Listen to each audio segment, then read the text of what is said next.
Welcome to the Find the Way podcast. In this show, we will try to explore what is happening in emerging markets and how entrepreneurs, investors, and communities are simply finding the way to make phenomenal things happen, regardless how volatile the environment may sometimes seem.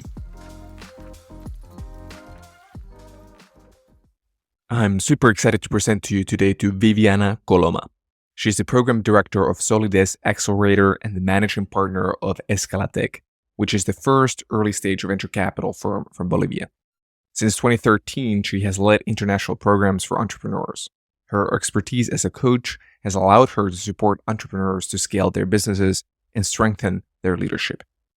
Viviana also contributes to the ecosystem by writing a monthly column on leadership issues and was one of the first participants in the Women's TEDX in Bolivia. How's La Paz treating you today? Today is fine. It's not raining, but it's not so shiny, so it's a perfect day, I would say. Nice. It's a perfect day to work. Warm is it? No, it's not warm. La Paz, it's a city that it's not always warm because it's very cold in the morning and in the afternoon. Yeah, and for the ones who did not know, La Paz is at very high altitude, in 4 kilometers in altitude. So it's another world. It's a very magical place, but it's very different than one is used to in their normal lives. Yes, I think it's a city of layers. When you go out, you have to dress in layers, and you arrive to somewhere and you have to take it out. And if it's sunny, oh my God, you have to carry a lot of things to be warm. Absolutely. But it's a very beautiful, very magical place. But from there on, would you be able to give us a little intro to you, Viviana? Who are you and what have you been working on now in Bolivia? Okay. I'm a business coach. I started working with entrepreneurs since 2013. I was focused on women entrepreneurship and women entrepreneurs and connecting them. First, I started with a Dutch organization, and we tried to connect Dutch entrepreneurs with Bolivian entrepreneurs so they can create bonds and make business. But at that point, I think the ecosystem was very nascent, like it's now in technology. So I developed a very strong program that now it has turned into a chamber of women entrepreneurs. And nowadays I work in technology with young entrepreneurs and creating some bridges so they can connect to corporate, they can scale their business. I am more into empower the person so they can achieve their dreams, but they can execute. I think I will work in high performance and focus and get things done. So I'm a business coach. I'm passionate about like outside sports as well. So I challenge everyone to go and get out of their comfort zone so they can believe in themselves. And when they believe in themselves, their self-confidence rise and they're more happy. So I try to help people to be happy. And Absolutely. You are fulfilling that passion and mission of yours by helping others to achieve their full potential currently by heading the first venture capital firm in Bolivia and one of the largest accelerator programs within Bolivia, right? yes. In my path, my neighbor crossed and invited me to join Fundación SOLYDES.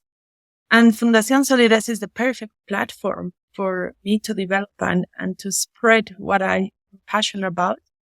And as you said, we have an accelerator, the largest accelerator. And we are looking to work and promote innovation and technology. So our country can become more competitive. Solutions can be spread to LATAM. As you can see, Bolivia is starting to have some tech solutions that are quite interesting and already in the Andean region and starting to grow. So for investors, it's a great opportunity because tickets are really cheap compared to other places.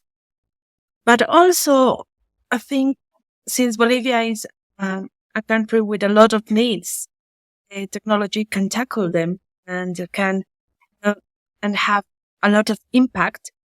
And from SOLYDES, we're looking for those solutions to accelerate and then invest in them. We have an early stage vehicle, and for pre-seed ticket, we can be a lead investor for some of the startups. And we are the first VC in Bolivia. No? We're very proud. I'm very proud of, like, I look back 4 years ago and what was at the beginning of my job, and try to create and articulate and put together a program and structure it for investment. I think I learned a lot, but also as an institution, we contributed a lot to these entrepreneurs Absolutely. and to the actual And ecosystem. if you would be able to elaborate a little bit on that, what is the current state of the ecosystem? How many companies are there? What are the industries, the verticals where most of the new companies are being, focusing on? What's going on overall? Bolivia is a very unknown place, especially for people coming outside of South America. We don't really learn a lot about it. And now, while visiting there for the first time, it's been incredible to see that things are really moving forward, and people are moving into multiple different digital solutions, and there is a big boom happening at this point in time. Could you elaborate a little bit what's going on over there? Of course. And also, since we started working in the tech ecosystem and the innovation, we also have a research area and it's all in a platform that it's mateoticbolivia.org, and it's in English. So people can look at it and see how the ecosystem has been changing. I would say it's a rising ecosystem. The main verticals that you can find could be fintech, could be, I would say, also e-commerce and logistics are the most important, and like you will have the 90% there. There are interesting solutions in health, but basic solutions as platforms, not as platforms, and robotics. I think there's a city called El Alto. It's big on robotics, and they're doing a lot of things for health and robotics. So I think that we will see blossom in a couple of years, but now it's starting to become a little bit interesting. So we will have a look there and have a focus on that area as well. It's a country where 3 years ago there was no investment at all. If a startup needed to raise money, they had to go abroad. There are no investors beside Escalatec, that is our VC. However, there is an interest in corporations to see the solutions and try to connect with the entrepreneurs. And I don't think right now invest in them. There's some interest. I think it will take a few months, up to 1-2 years, that we will have corporate investment. It's a nascent ecosystem. Solutions from fintech are coming out, and it's mainly for digital inclusion, for how to work with the base of the pyramid. As you know, Bolivia, like 30 years ago, was the leader in microcredit. So now solutions are starting to rise from there as well. And let's see, and let's hope that soon we will have a second wave of leaders in microfinance. That's our aim, no? That's where we're looking, and we are working towards that goal as well. And would you be able to elaborate on the current state that you mentioned that 3 years ago it was basically not possible to raise money within Bolivia itself? There was not liquidity at all, and now it has going to that direction. Escalatec, as the first VC, came into the picture. There are angel networks that have been founded, and more companies are being coming into their existence in Bolivia and trying to solve these pressing challenges and try to bring these digital solutions to the people not only within Bolivia but also in Latin America. What type of numbers, any type of ballpark estimates that how much are being poured into Bolivian tech ecosystem, let's say now, this year? The past year, we sorted out like it's a really nascent, and for an economy like ours, in 1 year, we have identified that it was around 10 million put into 5 startups, 6 startups. But what is very interesting is what is going to come from this year onwards, because these startups that they have raised like their first million, they need to go into a Series A, they need to raise 4 million. So I can imagine this year we'll have like 20 million in venture capital in Bolivia. However, I think there are 4 accelerators in Bolivia, 1 VC, and we've been collaborating. Last year we held a summit, an international summit with very important VCs like NXTP Labs from Argentina. So we are starting to bring as well ventures from LATAM to look at Bolivia so they can see some opportunities.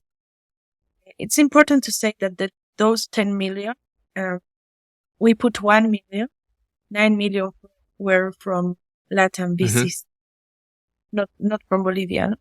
But now some corporate are starting to look into the startups and trying to make open innovation programs. And that's the first step. And it's going as well as how mature is the ecosystem and the solutions that are raising. VCs looking for LATAM, and VCs creating fund only for Andean region. They have to look to Bolivia. So we need to work personally, I would say, as an accelerator. We need to bring the best quality of startups so they can invest.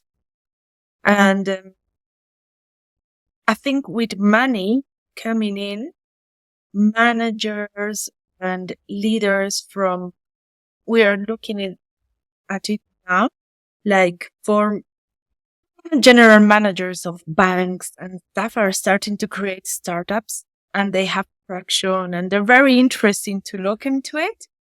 And there will be a moment when they can make it, and become entrepreneurs and leave the corporate world, the corporate comfort world, to become an entrepreneur, but with products that are really surprising. We have one now that we checked, and they started with $2,000, like investment capital to lend money.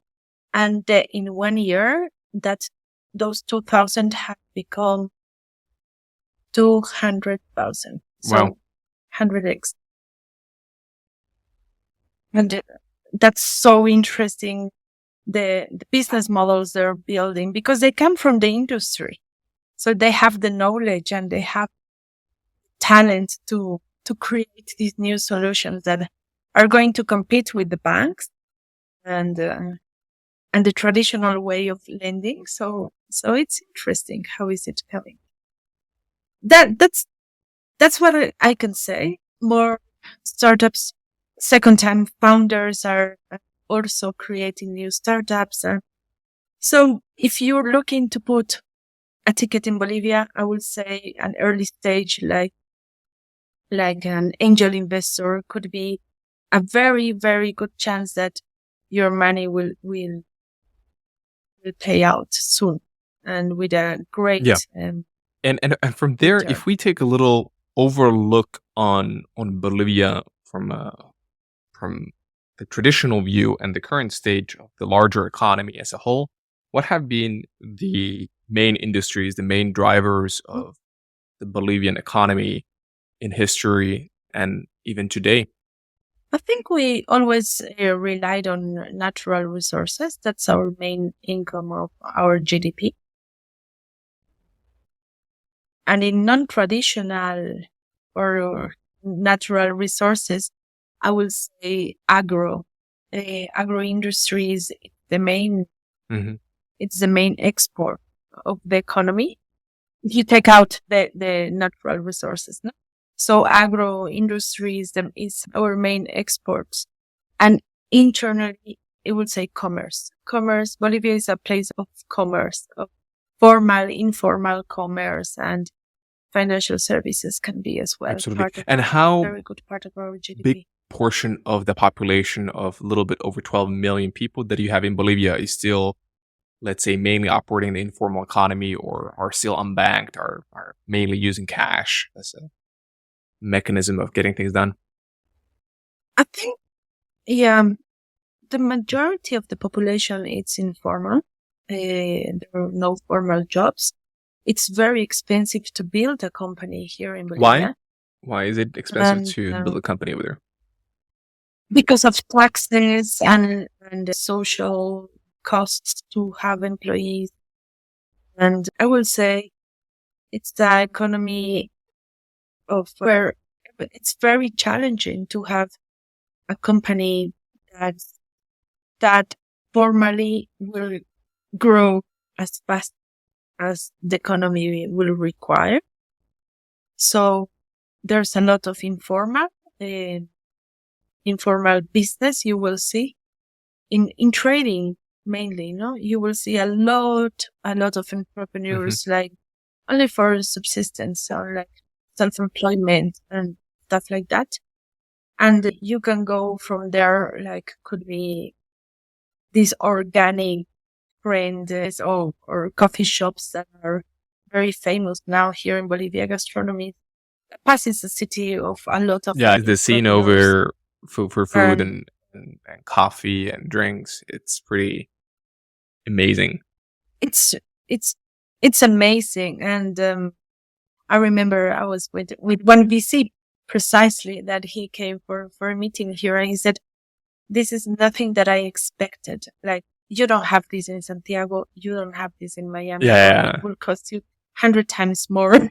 What do you know? So if you're a foodie person, La Paz is your destination, definitely.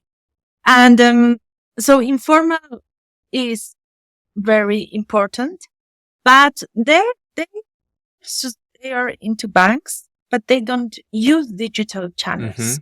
I don't know because micro lending, the microfinance is very strong here in Bolivia. So you can access to $200 credit for microfinance. So you will go to the bank, you will get access, you will have your card. Still, cash is king. If you have been the pioneers and been doing a phenomenal work in terms of microcredit ever since the 80s, you've been relatively successful in that area. If we take the overall credit market then into startups, SMEs, or even larger corporations, how is the overall credit market then when we go into, let's say, a little bit more established corporations than even startups in tech? I think we have a strong regulation, which is really, really... Yes. It has a bad side and a good side. The good side is our economy is very strong, and you won't have the fear that your bank will broke, that you don't get your money back. So we have strong financial ecosystem due to the regulations and the regulator, and that's really good. However, there's a gap. So you can access a microcredit with a friend that will guarantee that you will repay this. That's no problem. The problem is when you're growing and you don't have assets to say, okay, this is my business plan. I'm a tech, and I would like to go and I would like to borrow some money, but I don't have any guarantees, and I don't have friends that will guarantee me for 20K. And the rate of interest will be a commercial rate that should be around 21%. So it's 21% expensive. the commercial interest rate currently. The commercial interest rate, like a credit card. It can go from 10 to 20. It depends the risk. If you have been a client, if you're not a client. So when you're an entrepreneur and you have your first job and things like that, you don't have the background, so they can put money on you on a cheap ticket. And there were like social credit, but those are for productive. So if you want to, I can say, I want to become, I don't know, I want to have a little industry at home and like dehydrated fruits, but I need to buy a machine and to produce and everything. I will have a credit for 5-6% because my guarantee will be the machine. There's a fixed asset that can be linked to the credit. Since here there's no fixed asset, it's more like intellectual property and everything is on the cloud. So It's overall, quite challenging. the startups and the people working within technology, they simply don't even think about access to credit or any type of grants that are more familiar in Europe. Too expensive. And the only focus is to, if they get access, then for limited amount of venture capital. And venture capital is not available and funds are not available because of the risk. Because you need to be graded, like a traditional investment. You have A plus, B plus, the investment risk that they give you, no? And it was very difficult for us to establish like a proper fund here in Bolivia according to Bolivian laws. That's why we made an investment society, because it's unknown. It's a new thing. And so that's the reason why people think it's too risky to put 200K in something that it's going to be in a fund that will be in 10 years. And those are like, okay, it's too risky for me, or to put it into an entrepreneur, and I don't see a return for 6 years. So instead, that's money. If it's like a small ticket, they will say, oh no, I prefer to put another thing and I will have a quick return. But things are starting to change. Little by little. Little by little. You have to demonstrate that can be a business and that you can have interesting returns in venture capital. And also now we're focusing in returns and startups that can have high impact in financial inclusion or health digitalizations. And so I think those beliefs and those strong beliefs of risk or perceptions are starting to change.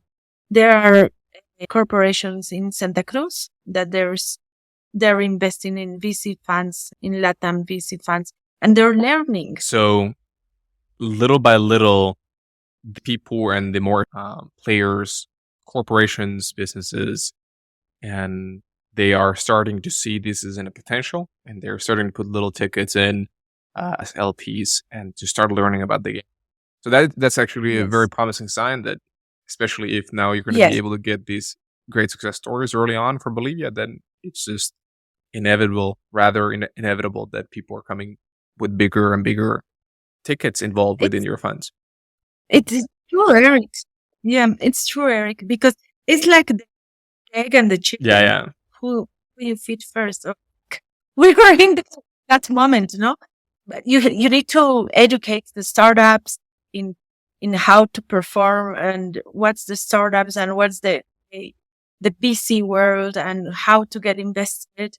And also now you need to educate the investors how to invest, what to expect, how it works, so how it connects, and how is the industry. So we are in that part that I think the first seeds has been planted, and now we need to start looking and thinking from the investor side as well, and for the company side as well, because For us, it's very challenging. And I could say like 40% of my time I dedicate for the investment of my portfolio from the startups of my portfolio, put my cap of seller and I need to go and sell with the startups, no? So, and like, to the big mining company, and then I will have to go to the telecom company, to the head of the telecom and like, see these solutions. You will be more competitive and you will have this access and everything. So it's challenging as well. And it's fascinating because the startups and the entrepreneurs themselves, they don't have the network. And that's really strong. I think now in SOLYDES, we become that bridge that connects startups with the corporate, not only for investment, but also for trying to find better solutions, trying to see where they can fit and how they can have contracts that are fair for the startups. And also the corporates will trust the Yes. startup that they will not disappear. Because that's another reason. The trust, to build trust, it's a long way and it's a very delicate point. Anything can blow and you could build like Yeah. for 4 years and it's gone in 2 days. Absolutely, absolutely. And then if we take a look on your coaching a lot of these young companies that are coming through your accelerator programs and then ultimately investing in some of those, what is the level of the talent within Bolivia? What are the capabilities and what is the current status? What are the weaknesses and strengths of the people, the knowledge workers within Bolivia? I will give you a little bit of a profile of the startups we selected and we invested in. It's mid 30s, like 32, 33 years, up to 35. Master's degrees, and they studied abroad. The investments we did, Yeah. they went to Harvard, they went to Babson, they went to Ivy League universities in the States mainly. And strong team, strong teams, highly educated. Because you can see Bolivia is a country with a lot of inequalities, but there's a higher education. There's a niche of population that is really high educated and can have access to study abroad. And those people are now the ones who are So a lot of people go to the creating the US, solution. study there, take that knowledge, I mean- maybe work a little bit, and then get back to Bolivia. Or Europe. Yes. And then back to Bolivia and build solutions or build company and stuff like that. They're male. They're mostly 98%, I would say, male. Now we're starting to see some women in the startups. Also, they come from industries that were related, could be to the academia or industries for example, we invested in TEDX, that it's a logistics company, and the leader Luis Fernando, he comes from the logistics area. He used to work for shipment companies, all the shipment company. So now he created, I would say, a spin-off that it's a startup, and it's a very promising startup in operating in 4 countries now. So it's highly educated people that are creating this solution. That you can, if you are an investor in, I don't know, in the UK, you will have a conversation like if it was a startup in the UK, because the language is the same, the knowledge is the same. The only difference is that it has been born in Bolivia. Then from there, So, if we still remain I within would the say- topic of talent for a little further, if the current scenario is that, yes, the founders are extremely knowledgeable within their fields, they've been accumulating experience outside of Bolivia, people are well educated and traveled, they get back to Bolivia, they're the founding teams, but then how's the capability for those founding teams to hire enough people to fulfill the operational needs If we start from high tech, developers, full stack developers, all the way to success, important people that need to maintain and run the operations extremely smoothly. Is that a challenge? Good question. It's a challenge. Yes. Like for all the startups around the world, talent in technology, I think it's everywhere. It's a challenge. I think now what they do, they're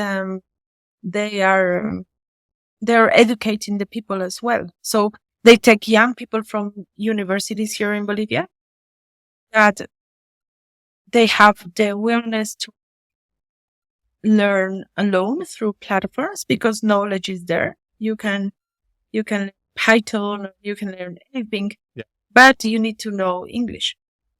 So that's one of the main challenges for us. And now we started to work with the ecosystem and to have programs for startups, and also universities like Unifrance. They have like English as a main topic in their syllabus. So that's how we need to start, like from this top, that it's the elite, I will say. You won't say that's the majority of the Bolivian, but you need 5, 6, 10 success stories so you can inspire this base. And then from this base, you will the pyramid, the base of the pyramid. So we need to make a cascade. I would say a cascade. I don't know. I mean, they do like a cascada. I would say a waterfall. You can drown a waterfall. So we need to start working now. For this year, we're going to start working with universities here in Bolivia, 3 to 4 universities, to give this thing, because if you're good in technology, you know English, you can work from Bolivia to anywhere in the world. So we need to create this talent, and we need to get closer the universities with the startups need and the corporate need, so they can have talent bring directly. Other way that we see India, it's a great source for Bolivian tech startups. We have some Indian CTOs, as you have, I can imagine you met. And that's another source of how you can find talent. And then as a final theme, I would ask is that what are you seeing that are currently the biggest threats for the development of the Bolivian tech ecosystem and to fully get it into the mode of thriving and booming? And then at the same time, what are the biggest opportunities that you're seeing for the future of Bolivia? I will start with the threats. I think with the shortage in money in the industry, in the VC industry, and not being able to raise money for further rounds, the startups can stay there and they can die. And the biggest threats I can say is that the talent will go back to formal employments, and because they're talent people and their opportunity cost quite high. So that's for me one of the biggest threats, that they won't be able to raise further rounds for the start, and not money put into startups, in new startups, in early stage tickets. And that's why we need more money for early stage tickets, for angel investment, so we can create big a pool of startups that can grow. That's important. And the biggest opportunity, I think, it's when startups fail,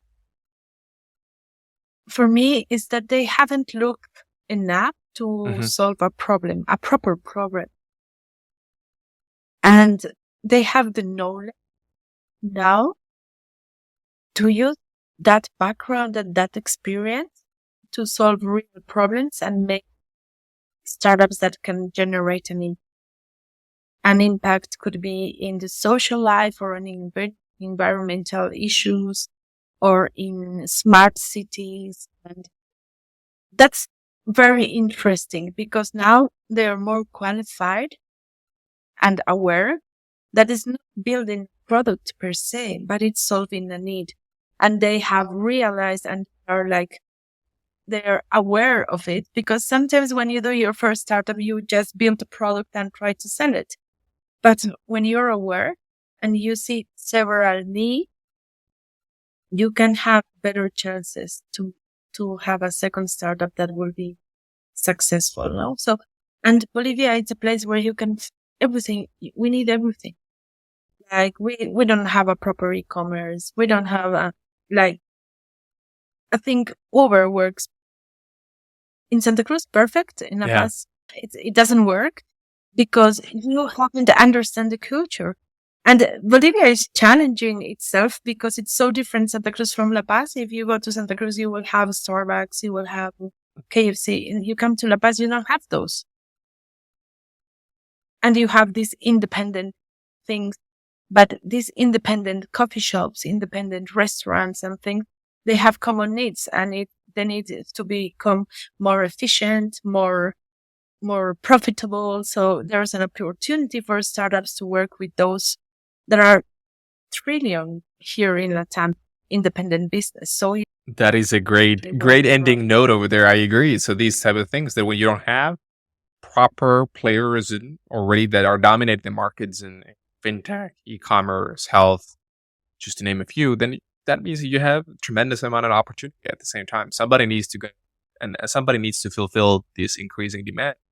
Yes, that's opportunity, I think. And for the investors, the opportunity is that the tickets are really cheap compared to if you want to put like 100K in Bolivia or 100K in Peru, you will see the difference in returns. Absolutely. Well, thank you, Viviana, for having a little chat. I really appreciate the time, and it was great to get your thoughts on what's happening in Bolivia. Thank you, Eric, for the time, and nice to see you again.